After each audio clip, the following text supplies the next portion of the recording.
So in my first year of university, my college roommate invited me to go to a party off campus. Now, those of you who know me know I rarely pass up a good party, so I went with him.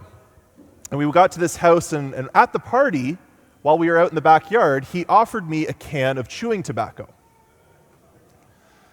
Now, I had never done anything tobacco-related in my life. I'd never smoked, never chewed, but I have a hard time saying no. So I was like, sure.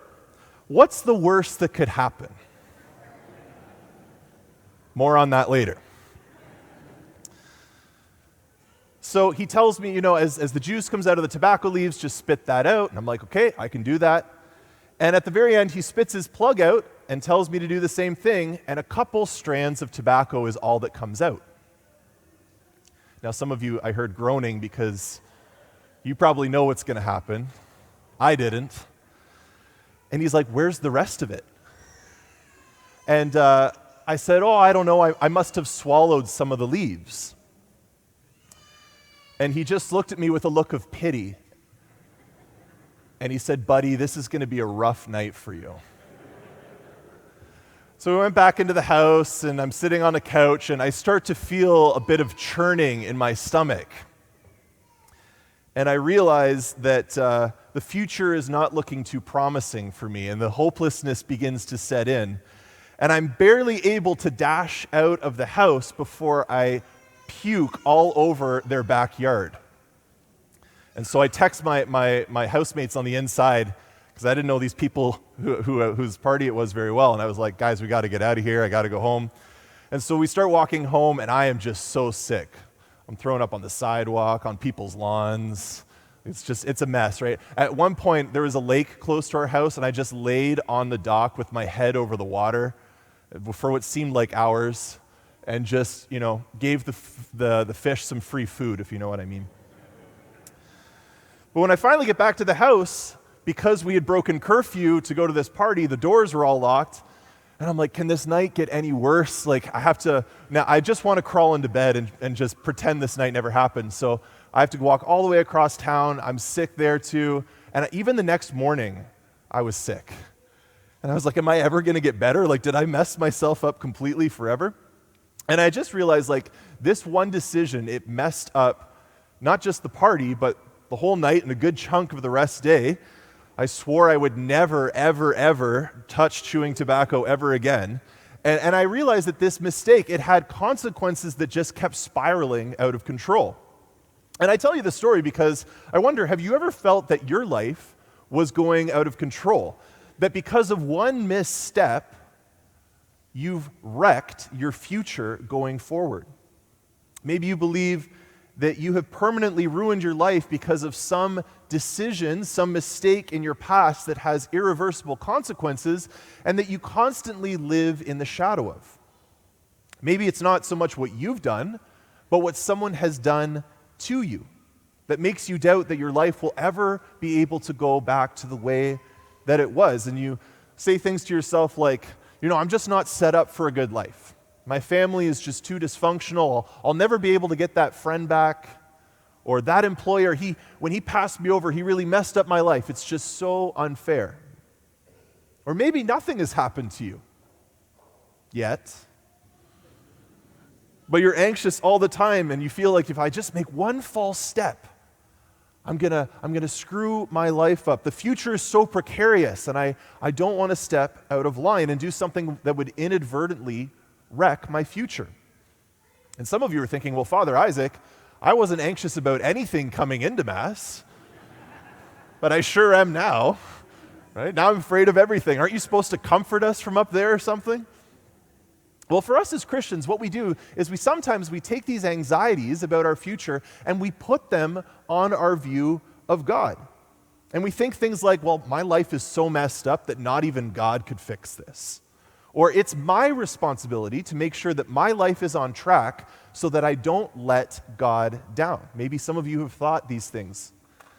And the thing is, when we actually apply this to God in this way, we limit him. We make too small of a view of God. And that's why we're beginning this new series now called Big God. in which we're going to dive into the scriptures to see the truth of just how big our God is. Often our view of God is very small. It's very shallow, limited, even boring sometimes. People's view of God can be boring. But the truth is that God is far bigger than what we imagine him to be. And that this big God actually wants to have a relationship with us, to have direct action in our lives. The scriptures today are very clear that God is bigger than our human capacity to mess things up. Think about what happens with Adam and Eve in our story today. God creates them in this paradise garden. There's no sickness, there's no death, there's no pain. It's perfection. But when they listen to the tempting lies of the serpent, they eat the fruit from the tree that God warned them not to eat from, and as a result, they wreck this perfect harmony. They introduce death and sin and pain and suffering into the world. The innocence, the closeness that they had with God is lost, and they're forced out of the garden.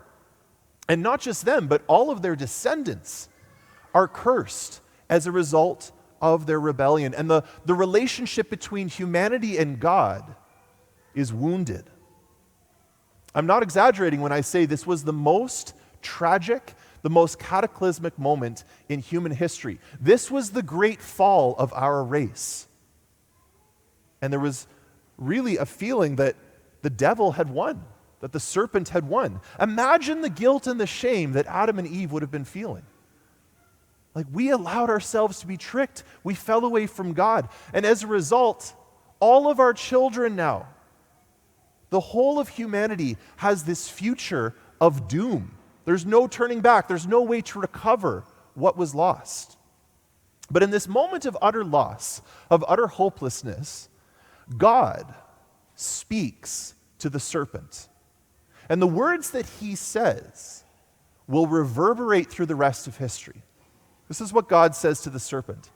I will put enmity between you and the woman, and between your offspring and hers. He will strike your head, and you will strike his heel. It's pretty cryptic words. I'm sure Adam and Eve might have been scratching their heads thinking, what is God saying? What does that mean? Maybe some of you are in that same boat. You're like, yeah, I'm with Adam and Eve. I'm not entirely sure what God is saying here. Well, he's saying that in time, one of Eve's descendants will come, and the snake will strike at this descendant's heel. But ultimately, he will have victory over the serpent by striking at his head. And in time, this descendant did come, and his name was Jesus. Because Jesus, fully God, was also fully man, which means he truly was a descendant, the offspring of Adam and Eve, our first parents. And he would go to the cross where his heel would be pierced by a nail. The serpent would strike at the heel of Christ. But it was in the moment of his death on the cross that Jesus would deal the ultimate death blow to the serpent and crush his head. Adam and Eve had seemingly messed up humanity's future beyond repair. But God, in his greatness, was able to take what the serpent had meant for evil and turn it around to bring about the redemption of the entire human race. And in this, God shows how big he really is, that he is bigger than the whole of human history, that God is not powerless in the face of our human freedom, basically meaning that none of our mistakes can cause his plan to go off track. While at the same time, he's not this kind of cosmic puppeteer moving us here on earth. He leaves us truly free. And yet, his overall plan is never thwarted by our actions. He's so big that he's able to bring great good out of our worst mistakes. And this should be very comforting for you, because just like God is able to direct the whole of human history, he is able to direct your own history, your own life, without limiting your freedom. So if there's a moment where you think, my life, my future, it's ruined, I have really good news for you. God is bigger than your ability to mess things up. God is bigger than your ability to mess things up. He's bigger than the ability of other people to mess your life up. If someone has hurt you, has damaged your life in some way, you don't need to believe that your future is wrecked because of that. God is able to turn things around. He's big enough to do that. And this can be a source of real peace and joy, because if you have surrendered your life to God, your future now is in His hands. You can rest in the peace of knowing that as long as you are seeking to do His will, that you're striving to follow His plan, He will direct your life according to His perfect will. And even though at certain points in your life it might seem like things are going off the rails, those are moments for an invitation to even greater trust. To say, God, my life is yours, and I trust that you will be able to bring a good about that I can't see right now. Now, I want to tell you the story of someone whose life seemed to be ruined, who seemed to have no hope for the future. And yet God was able to bring great good out of her hopeless situation. And her name is Saint Josephine Bakhita. Saint Josephine Bakhita. Maybe you've heard of her before. I can't tell you the full story of her life, or else I'd have you trapped here for another 20 minutes, right? And my homilies are long enough, amen? But if you are interested in learning the fullness of her life, there's a really great podcast that I could suggest to you about the lives of the saints, and it's mine, you know. It's just shameless self-promotion. Like, I have no shame. I'm just using you to boost my numbers, right? But seriously, if you're interested in learning about her life in its fullness, you can go to Heroes of the Faith and download the episode on her life, because it's truly amazing what God has done in her. But she was born in 1869 in the country of Sudan. And when she was only 8 years old, she was kidnapped by Arabic slave traders and sold into slavery. This little 8-year-old girl. And she was brutally treated. She was beaten. She was horribly abused. And she was eventually sold to an Italian owner who took her back to Italy. And it was here in Italy, for the very first time, that she met Christians. Specifically, she met a group of nuns who told her about Jesus, who told her about the faith. She had never heard of it before in her time in Africa. And she was captivated by this Jesus that the nuns told her about, and she wanted to become baptized. But her master was going back to live in Africa, and he wanted to take his slave with him. But the nuns intervened.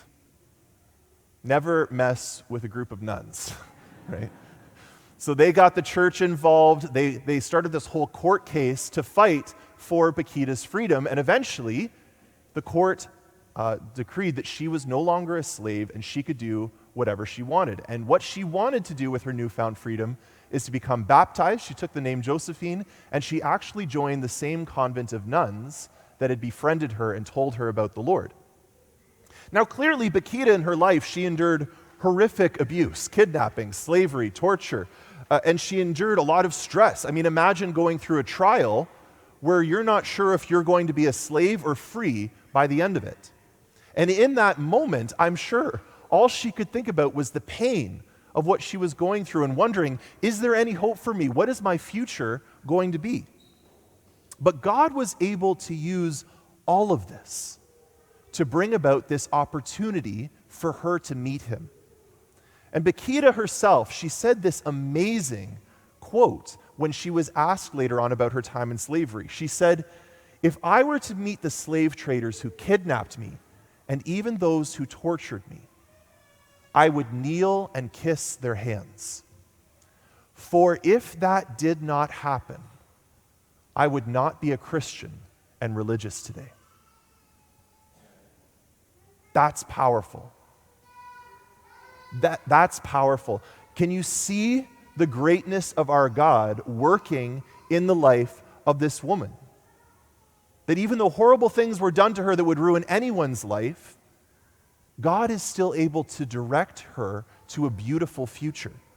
And only in hindsight, by looking back on her life, is she able to see his design working to bring about this greater good out of the evil she endured. And so today, what if we all imitated her? What if we imitated Bakhita in her trust in God despite the circumstances that we find ourselves in? What if today you made the decision to entrust your life to this big God? And if there's something in your life where in your prayer time maybe it bubbles to the surface, that there's a fear about your future, a fear that you've destroyed your life because of a mistake or what someone else has done to you. If something comes to the surface, I invite you to invite God into that, to entrust that specifically to Him, and to say, God, you are bigger than my past. God, I trust you with my future, that you have the final say over where my life is headed. I entrust my life to you today, God. All of my anxieties, all of my regrets, I give them over to you, trusting that you will bring a good that I can't see right now. Because nothing you've done, nothing that has been done to you, has the final say over your future. God does. Entrust your life to Him today. Let Him guide you according to His plan, and you will rest secure in the hands of our big God.